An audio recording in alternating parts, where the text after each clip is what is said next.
Welcome back to TrippTalk Tech. We got a super dope show for y'all today. We're going to be talking competitive cheering, the benefits for the athletes participating in the sports, and how this sport can actually help develop your child. We're going to get to talk that with our honored guest for the day. Please help me welcome to the show the CEOs of Extreme Cheer Magic. We got Portia, Sonya, and Amanda. Hello. Thanks for coming on the show, y'all. Thanks for having us. Appreciate y'all. Man, first of all, I appreciate y'all inviting me to this wonderful facility. It just looks amazing in here. I walked in, everybody jumping around and flipping and tumbling, and it was hot. But I mean, it smells like what y'all supposed to be doing in here, so I just appreciate that, and just thanks for the invite, guys. You're welcome. I guess with that being said, let's just jump right in. What the heck is competitive cheering? I gotta ask. It's a sport. It's a sport. Competitive cheer is a sport. It's a sport. So what made you guys decide that, you would give your time or give your community, access to this sport and basically build this facility? Well, what made me want to do it is what cheer did for me. So when I was younger, I cheered in high school, and it was my motivation. Like, it kept me going. It made me concentrate a little more on my studies so that I could participate. It made me accountable, and then it challenged me. So it did a lot of like accountability stuff, like, pushing myself to heights that I never thought I could go to with my body, with my mind, like how mental it was, like conquering when you finally get it, that feeling. So I was like, I want to do that for some other children. I want to bring it to the community so that we can be a resource to some of the other parents, because we're all moms and all of our children cheered too. We loved what it did for our children when we first put it in.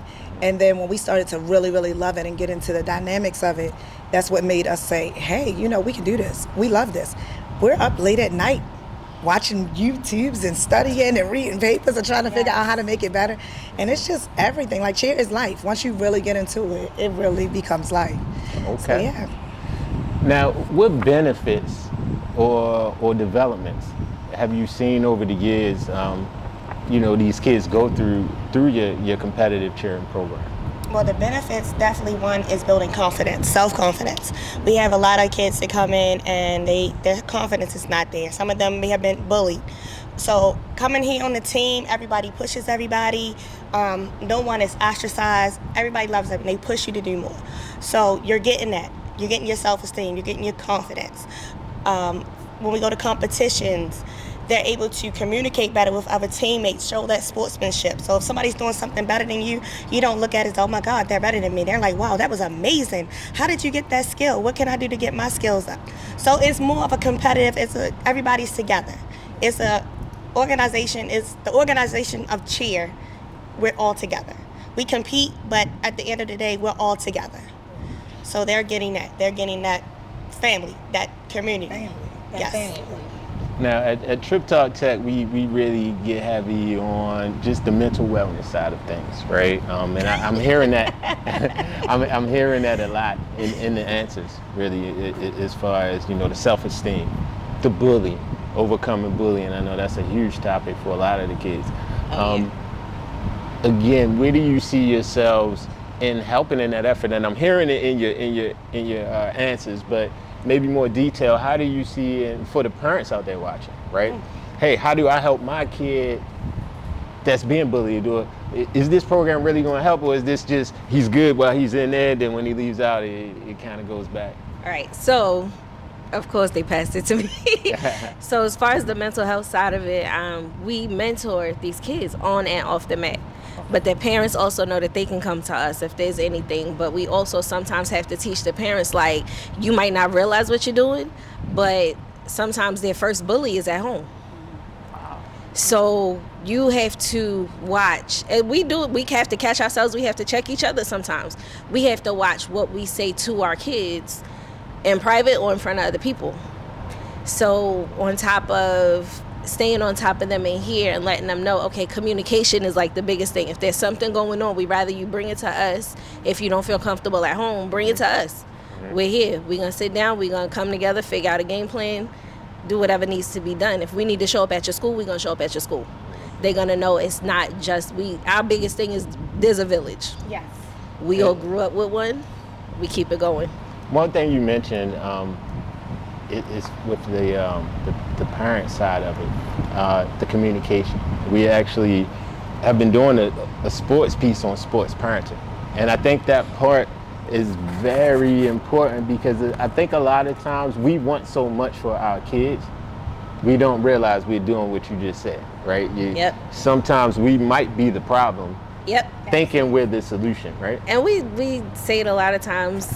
It's really like you can push them to be the best them, but it's how you push them. Mm-hmm. It's how you talk to them. Mm-hmm. It's how you carry them if they mess up. Mm-hmm. Are you being supportive and then saying, okay, this is what you did wrong. Now let's figure out how we can fix it. Mm-hmm. And that's in all aspects of everything, because if the communication is horrible everywhere else, when they get in here, as soon as they make a mistake, and I mean, my daughter has anxiety bad. Okay. So she makes a mistake, and it's not because anybody tells her, oh, you did it. It's more of like and so we have to bring her in. Mm-hmm. Like with a lot of the kids, but I can use mine as an example, so once they get to that point, you start to see it, mm-hmm. then you have to address it right then and there, because sometimes they're not going to tell us.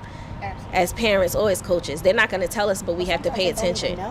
Yeah. All right, so now I got to dig into this side of it, right? Mm-hmm. So how do you, I guess what's enough? Because again, I'm sure every day you're not being able to hold back that, competitive spirit like you guys talk about. We're competing. All right, I might have did that. How, is it we go back and self-correct? Is it, just again, it's an open communication line. Can the kids come and say, hey, I didn't like how you said that to me? Yeah. And then, yes, it's an open door policy, pretty much. We know all of our kids, and everybody's an individual. Mm-hmm. So we know how to pretty much correct a certain kid a certain way. Mm-hmm. Some people like the constructive criticism. Mm-hmm. Some people you have to do the positive. Like, I see you did wonderful in your stunt, so let's work on your tumbling. And that's because they may not have great tumbling, but they can't take, your tumbling's not that good, but they're great at stunting. So you focus on something positive, and that gets them going to do other things that they're not that great at. Cool. So you can do the positive reinforcement. Some kids are great on constructive criticism. Tell me what I did wrong. What can I do to make it better? And it's just learning your kids, and also learning the parents, because the parents are learning as well too. They're at home pushing their kids like, but what can I do so they can get on a different level? What can I do? What can I do? In the meantime, they're at home damaging their kid. Gotcha. So, like right now we have kids, you can come in the gym anytime to practice on anything, even if it's not involved with cheer. Sleeping, relaxing, puzzles. It's just a safe haven. We call it Shangri-La. Yes. This is Shangri-La. All right, y'all gotta translate. What the heck is Shangri-La? It's the most magical place on earth. So that sounds like Disney World. What are you talking about? So that's what they thought. They thought it was Disney. It was Shangri-La. Nah. All right, so it's a very magical place. Like with me, I always think about it as the more positive deposits you make. When it's time for you to come to the child and hold them accountable, then you can withdraw something because you've already put so much in. Mm-hmm. So now you can hold them accountable. Like then we go over this over and over again, and you don't really have to shun them. You can just say, this is what you have to do because you didn't do. So a lot of times we say, hit it now or do 15. Yeah.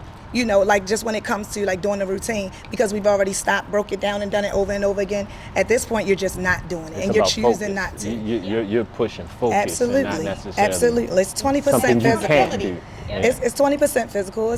It's 80% mental. Now hold on. Now you say that, and I'm sorry to cut you off, but basketball, we taught the same thing. Yeah. It's a sport. It absolutely is. It's a sport. It's a sport. All right, I just wanted y'all to define that it was a sport. Okay, that was a setup. I threw you a LeBron alley-oop from here. Y'all should be thanking me. Even with our parents, like, building that trust with our kids, like, they can come to us, they can talk to us about things, but it's like, if it's very, very concerning and their parents need to know, we'll bridge the gap and we can all sit down and talk to your parents together. That way it's not like, oh, we're gonna keep something away from you that you should know about your child because they came to me and talked to me and I don't want to lose their trust. So from the bottom, we build that and let the kids know, when we have your best interests at heart, we can't let you fail. You'll hate me before I let you fail, and then you'll love me later. But I'm willing to gamble that so that you can be the greatest you that you can be. Yep. And I'm going to be a resource to your parents. We moms, we got to stick together. Moms, yes. So to your point, you guys are raising a village here. It sounds like it. It's consistent through all of your answers. So All right, let's switch it up a little bit. All right. When I hear competitive cheering, right, I can't lie.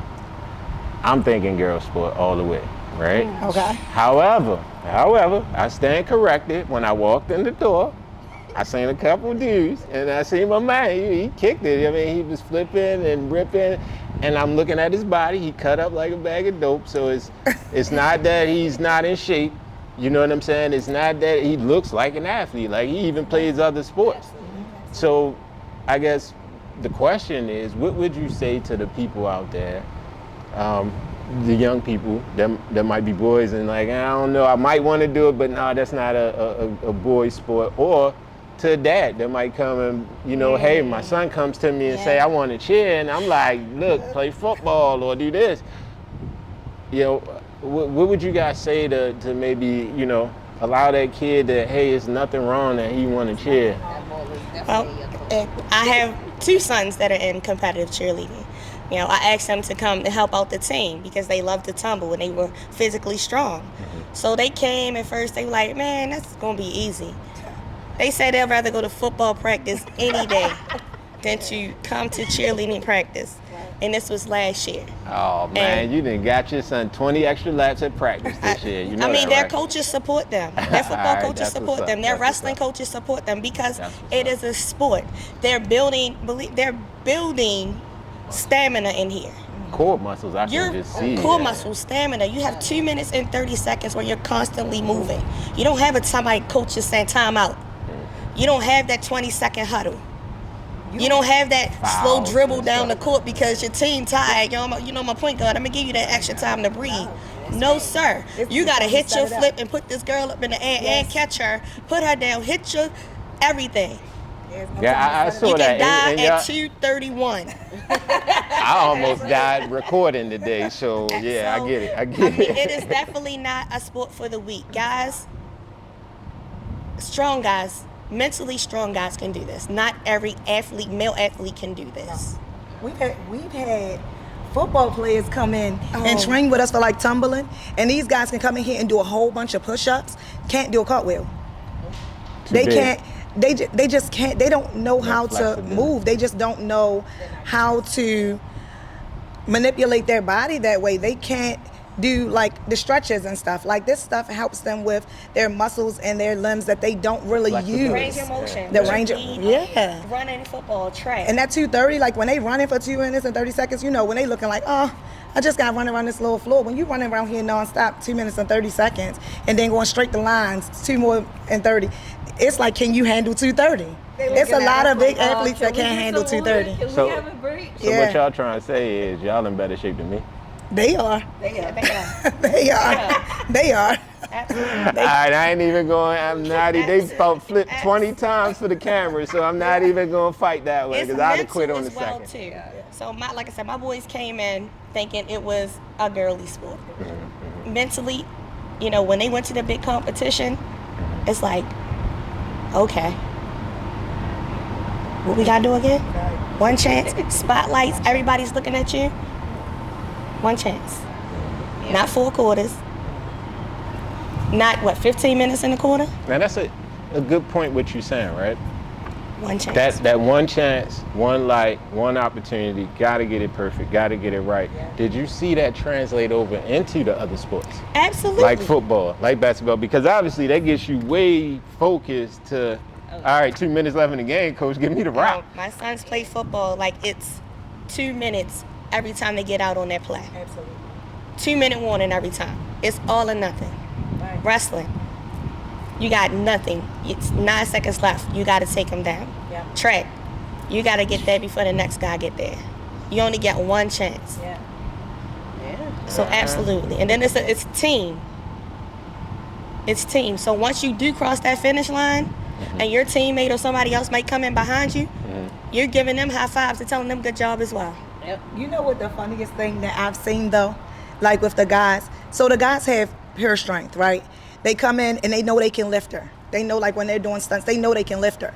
The funny part is when you know you can go over and you can pick your fly up by yourself and you can do it. When it's time for you to do a stunt and you have to dip her and you just go to muscle it and it does not go, You pull your it back won't or go. something? No, it just don't. It won't go. You know why? Because everybody got to dip at the same time. Everybody got to lift at the same time for her to get So you upright. can't be a And one-man you show. can't be a one-man show. You got it's Absolutely teamwork. not. It's teamwork. And it's like a well-oiled machine. If you don't you take one of the pieces out of your watch, it's not going to give you time. It's like they all have to work together. It has Only to turn strong is together. your They gotta- weakest link. Absolutely. And there's no Absolutely. When they first find that out, when the guys first find that out, it's a nice little show. Oh, they It's be a ready to go with the girls. Like, come on, we gotta do this. You gotta do it again, cause We gotta do this again. We gonna get this today. All Yeah. right, I think that question turned on me, guys. Let's try. I think it turned on me to be real honest, quick. It's like then they were like, oh, they're there because it's high school. You can do cheer all the way up until 19 now, 19, 20. Yeah. So some be like, oh, you in there because you with the girls, And I ain't worried about her. She ain't hit her stunt. Right. Yeah. So it's like they not in Not there for the even in girls. that. They there because they're competitive. So yeah, she didn't hit her stunt. She looked good, but she not hitting that stunt. I'm still working on my son. He's not hearing it. He's like, if it's not basketball, I don't want it. I don't care. I can relate until the day. Until the day, I can relate. But my nephew wanted to do it, and he came in, and when he got in here, he was like, oh no, it's too much.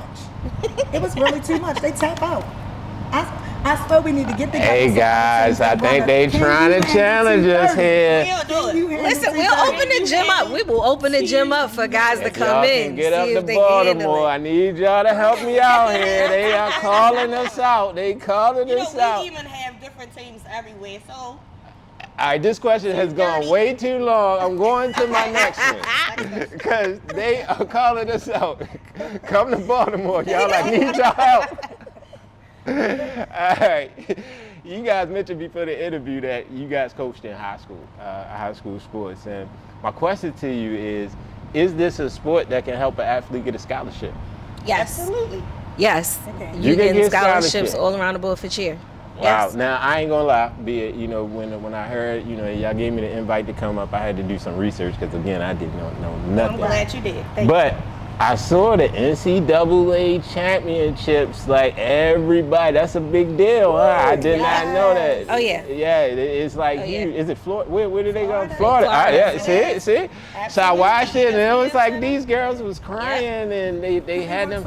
Oh, it's And you serious. get again, and they And said you the put same that thing work you in. guys said. You get one chance. Yeah. You get that one chance. They kept saying that, and I think even the preparation is because it's like on concrete, and they just lay like a little rubber They mat lay the out. mat right down on it, and that's it.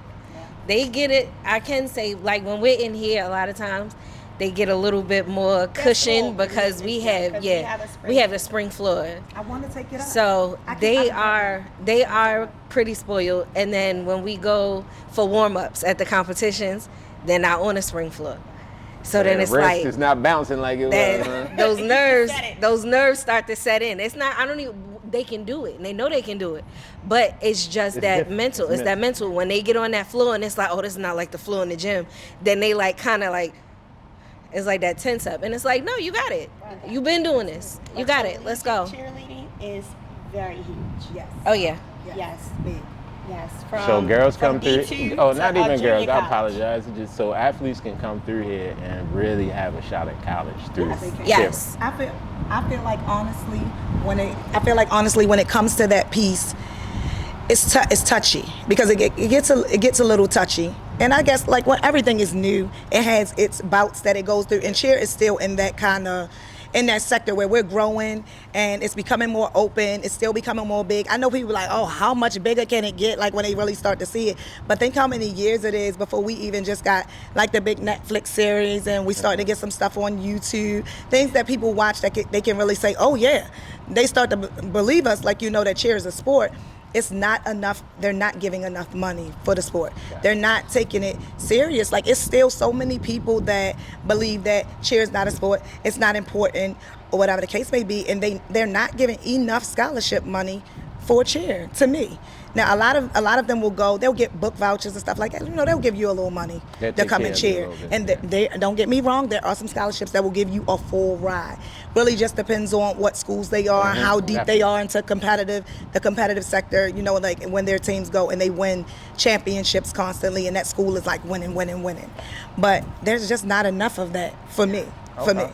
And I do coach on the high school side. So one thing you mentioned, basically sponsorship, right? There's not a lot of people dumping corporate money back into cheering. So that's two questions for y'all. One, do y'all have sponsorship opportunities for people outside to help out? And then two, if you do, or if you're looking for them, obviously you can state that, but do you also, with that, I guess, sponsorship money, have sponsorship programs within ECM for kids that, again, might have that dream to cheer, but I might not have the resources? This whole program is built and based around that. Like, there are athletes who want to be able to do this sport, and parents that say, you know, competitive cheer can be a car payment a month. But here, we do make it affordable. We don't do it for a living. We live to do it. And we live to do it for what it does for our athletes. None of us get paid to do it.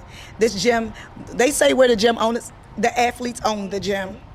And we do make sure that they can do it. We fundraise, we get sponsorship, and thank you to Hard Rock, because Hard Rock, they sponsored us. Shout out to Hard Rock, because they sponsored us. But in any type of way that you sponsor us, any type of help that you give, anything that you give to support us, we're appreciative to it. We haven't gotten that big sponsor that really comes and made that difference that makes you just like, you know, we are looking for it. We are looking for it. You sponsors out there, we're gonna rep your name, put it on our back, and we're gonna wear it well and make you proud. Absolutely. We are looking for sponsors. We have great kids here. We do. Y'all be winning everywhere, right? We do.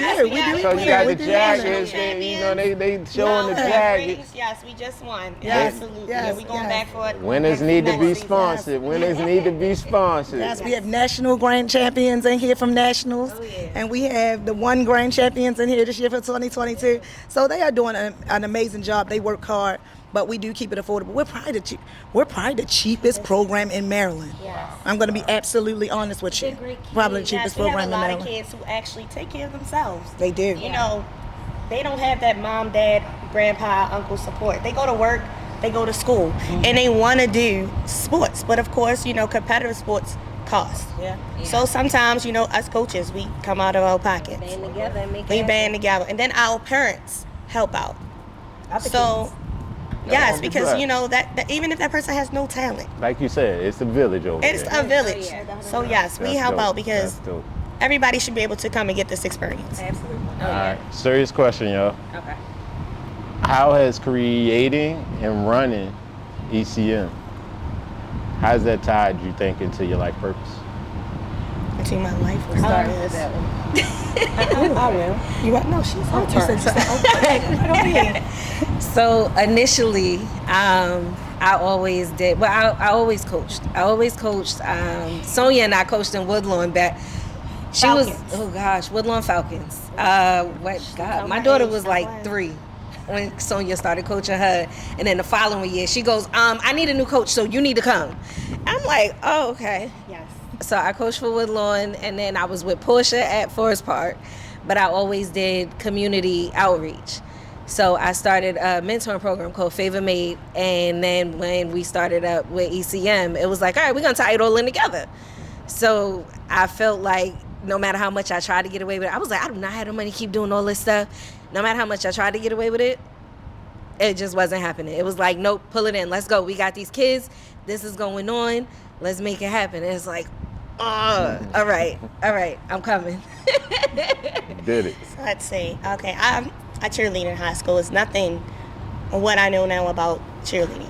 And I was in the inner city, Paul Lawrence Dunbar, high school. So we did, you know, the traditional stomp and shake. Well, not traditional, HBCU stomp and shake cheer. It was no competitive cheerleading. So my daughter, I think she turned 5. She wanted to do football, and I said, no, you're going to come over here and cheerlead. So from there, I'm looking. I was like, okay, I think I want to coach. So I started with Long Falcon. Well, I did. Listen, this is stress. I quit every day. this is stressful. But I love these kids. They bring so much joy to me. Like, I've been in here since 8 this morning. 8 this morning. So I did Woodlawn Falcons. I was at Pikesville Wildcats. Back to Woodlawn Falcons. I did not coach at Woodlawn High School, but I had passion and drive. I would bring coaches in, like, oh no, this coach got to come help this school, because I was into my kids at that time, but I was still dibbing and dabbing in cheer. So that's when Portia, oh goodness. So I met Portia because we coached for another team, not knowing that Portia knew her. Yeah. So we're in her house, and we're like just talking about cheer. She was like, yeah, Amanda. I'm like, I know an Amanda. She was talking about this, Amanda. So ECM came about. We went to a competition in Florida. We were with another team, and we just didn't like the dynamic. We thought, cheerleaders can be taught better and different, and they need more development. They need mentoring on and off the mat. It's not just about being in the gym. So when we were coming back from Florida, driving in separate cars. And shout out to Lakia. Yes. We came up with a cheer name on a ride from Florida. Colors. We did. And a purpose and a plan. Wow. 2018. And then sat And we've been Portia's dining room, rocking and rolling ever since. And So what I'm hearing is, y'all are not safe drivers. Y'all came up with a whole business plan on the way back from Florida. That's All right.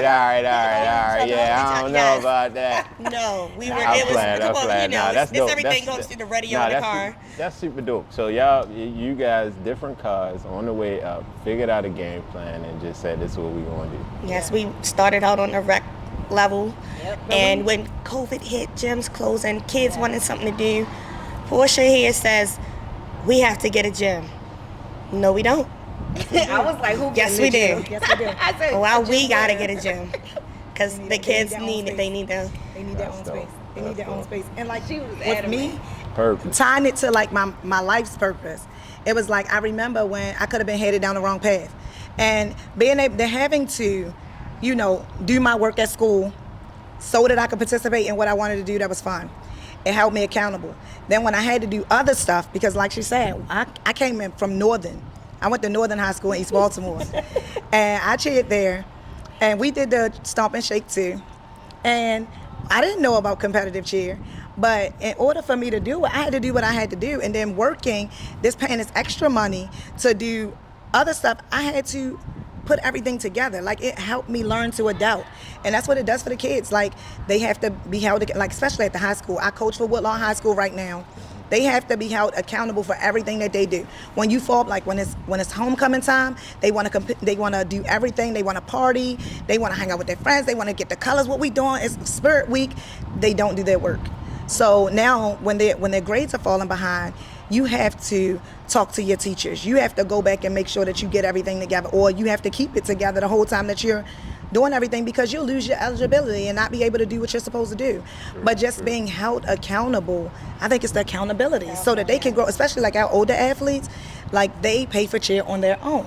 And we set up a program so that they're able to make their payments on Portal on their own, make sure everybody gets their card. It's the accountability for me, that if you really want to do it, you got to work on it, you got to work for it. It's not going to come easy. That part, that's how it really ties. And like grabbing as many kids as we can, keeping them from being on the street, stopping as many young parents, young teenagers from being pregnant and being out here just doing whatever, and letting them know that they have family around them. It's like all those life things being tied into one thing, like tying it to the life lessons for me. Gotcha. Like reaching out there, we gotta grab as many of them in as we can. That's what's up. That's the plan. I'm the only one. I'm the only one who did. I like Stomp and Shake. They would talk to me about Stomp and Shake. I went to an HBCU, but I grew up in Long Island, New York. So Stomp and Shake, I didn't know what that was until I got to college. Baltimore and got I always its own version of everything. I always cheered, right? And when I got to college, and I was like, oh, okay, I'm gonna join the dance team. I'm gonna go over here with them. And I got here, and I was with Portia at Forest Park, and she was like, yeah, because the gym we doing this time. I was like, you want me to help you coach that? Like, but Going back to the dance team. So there are many styles of cheerleading. God. You have your traditional sideline where they just rah, rah, rah. That's what I call. Yes. Let's go team. real Let's go stiff, real team. sharp.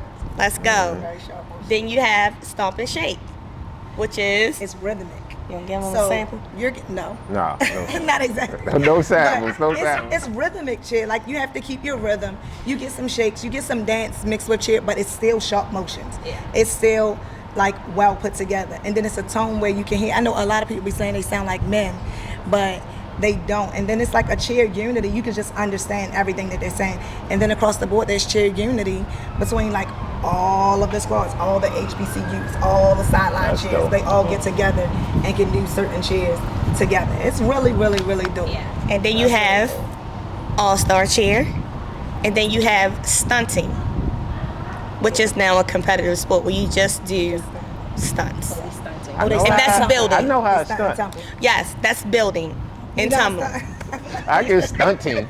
I can win that competition. Oh goodness. All right. Okay. What's next? What's next for Extreme? So we're going into season 4. So season 4, we about to do more. We put more on the floor in season 4.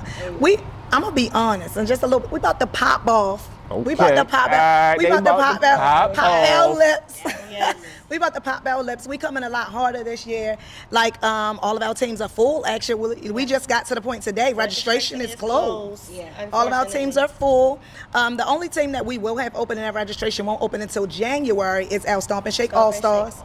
This will be the first year we do All-Star Stomp and Shake. So Stomp and Shake is coming in and with the All-Star sector. Loving that, can't wait. That's just going to be amazing. And dance sector. And dance sector. So shout out to Karma's Dance Factory because they're about to start doing competitive dance and they're also in our community. Okay. We stay, like Carmen and rapping? Karma. Oh, Karma. Oh, my bad. I was Karma making sure I heard that Factory. right. They're over on Ingleside over there. Back. So yeah, we're about to do a lot. Like just Okay. look out for us. We like to Drake. We trying to Drake everything. We gonna do right and kill everything. We coming. Okay, We coming. alright, We coming harder alright. and stronger this year. We definitely my are. goodness. We are. We are. Absolutely. See, I'm quiet over here. I'm just Tell like, people. boy. We lit. We We told the lit. kids this year. I said we gave y'all a little bit of a free pass when we first got back because COVID and stuff. Yeah, just coming That's back. a done deal this season. Yeah. There's no free passes. Y'all Y'all look like gonna y'all work ready for now. everything. Ready. Because if we gotta work for it, y'all gonna work for They say it. we about to go off. All right. Tell everybody how they can get in contact with you. Social media tags, all of that stuff. Oh, we on IG, Extreme Cheer Magic. We have our website, www.extremecheermagic.org. We're right here at 2624 Lord Baltimore Drive, Suite C, Windsor Mill, Maryland, 21244. We right here. Doors are always open unless it's Come in and see after us. hours. But tumbling is on Saturdays, and it is open to the public. So keep an eye out for the schedule online because as soon as we get that schedule all together, now that we got everything etched in stone, then you can get on there, come to drop-in classes. They're $10. You do have to pay a $40 membership fee, so you can be a member of the gym. And other than that, it's $10 every time you drop in as a member, and you can get those skills up. And all of our coaches are background check, red lighted, and certified. Certified. yes, We got the yes. check. Everybody Yes. got the check. Big green checks. All right. Now, the most important question in the interview I got to ask, I ask all of my guests this. Favorite pair of tennis of all time? Oh, I gotta say that my favorite pair of sneaks is a 1. I mean, you can't go wrong with a 1. You can dress it up, you can dress it down, come in all different colors. It's a 1, but I have to tell you my second favorite is a 990 because I gotta have a New Balance. Gotta have a New Balance. Gotta be a fresh gray pair, But the ones you can't go wrong with the ones. Definitely can't go wrong. Whatever's in my daughter's closet. Oh, Everybody knows that I am sandals and not heels, but since COVID, I've been working from home. So, yeah, my shoe game is getting up there. I got them new Tide Pod shoes, whatever they call. The Tide Pod ones. Tide Pod. They like Tide Pods. Y'all know what I'm talking about. Oh, the squishy ones. The Vapor Max. She called with the them bubble on it. I'm like, Tide Pod shoes. Like the things you put in the laundromat. My bad. I was sitting here reeling. I was thinking like, what Tide Pod tennis shoes is out there? They like comfortable. Amanda, can you wrap this up for us, please? I'm gonna tell you the God honest truth. I'm just starting to wear. You can ask. I'm just starting to wear sneakers. Okay. Give me some slides, some sandals, or something. But I Favorite love pair me of a pair of slides? Reebok Classics. I love me some Reebok classics. All right, I'm with it. They nice and comfortable. I don't care. I will put my Reebok. Give me the cut. I like the high top ones, the different color, the Crayola ones. Princess cut. Give me yes. Some princess cut. Yeah, listen, I'm not T-shirt, doing. Stomp and shake style. My kids get all the they the sneakerheads. I'm not. You can't go wrong with someone. Hey guys, You can't go wrong with the one. you cannot. I'm definitely with the one. No, you can always rock some 12, some 13, just depending on how, you know. But Get the you ones some can't go ECM wrong. Magic Crocs. That's what you need to get, honestly. We are so glad they are out of focus. Oh, not now. Get the Magic Crocs. You cannot go wrong with the Magic Crocs. And with that, we gonna close this down, y'all. I appreciate all you guys at Extreme Cheer Magic, man. I wish you guys nothing but the best success moving forward. I thank you for your time today, and thanks for being on today. It's TrippTalk Tech, y'all. Thank you.